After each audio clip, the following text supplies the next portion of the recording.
Professor Olusoga Olopade joins us now. He's in the Faculty of Law, Leeds City University. Thank you for coming on this morning. Thank you.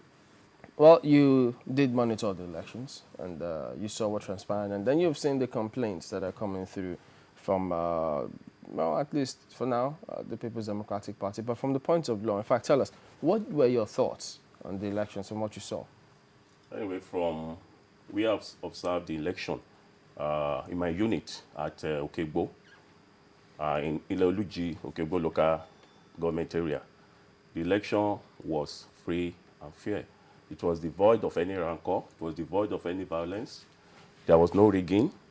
It was an election that was conducted according to the way it should be conducted in any civilized nation of the world.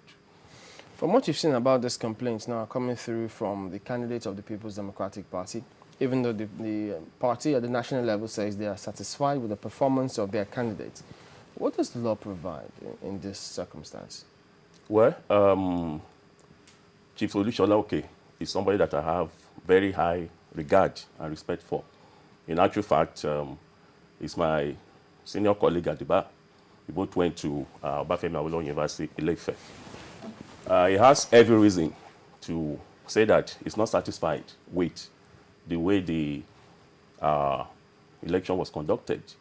But as far as I'm concerned, from what I witnessed in my own unit and from the report that I got from other people all over Ondo State, I think from my own point of view, that election was conducted the way it should have conducted. Even though it is possible that we had one or two problems here and there, but that does not detract from the fact that the election as a whole was conducted fairly and freely and in accordance with the way elections should be conducted in civilized countries of the world. The one or two problems you're talking about, are they not worth taking into cognizance? Yeah, but those problems, I can say that they are minute. From where I witnessed the election in my own unit, in my own town, we didn't have light for about 4 days, Oke-igbo. So I didn't have the opportunity to sit down and watch the television to monitor what went on in other parts of Ondo State. But I listened to the radio, and when I listened to the radio, I heard on many occasions that in one of the units in Nore, that there were no policemen there. They mentioned particularly Onishere ward. There were no policemen there? Yeah. They kept on repeating it. I heard that. But that was the only thing that I heard in relation to whether the election was wrongfully conducted or not. But let's even take that one away. That will not make the whole election invalidated just because maybe placement at a particular point in time were not at a particular polling unit. Because there were so many polling units in Ondo State. So just one polling unit cannot now invalidate the whole election if the elections were conducted freely and fairly. Some of the things that we noticed, I mean, there were pre-election security measures. You know, there will be no hawking, there will be no movement.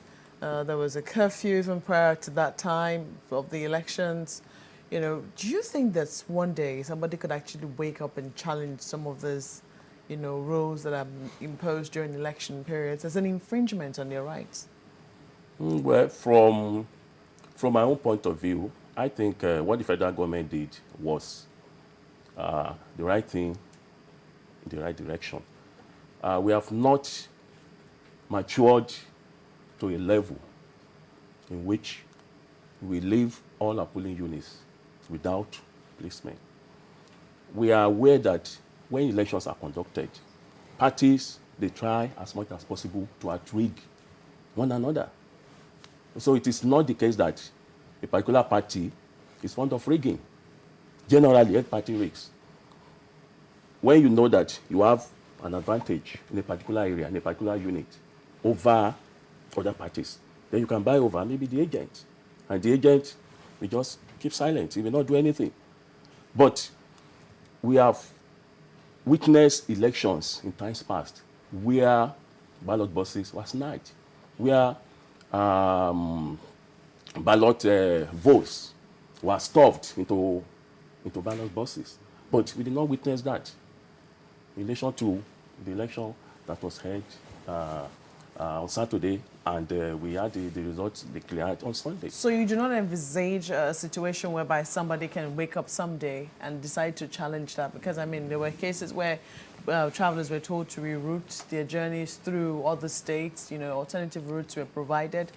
Someone will say, what has that got to do with the election going on in Ondo State?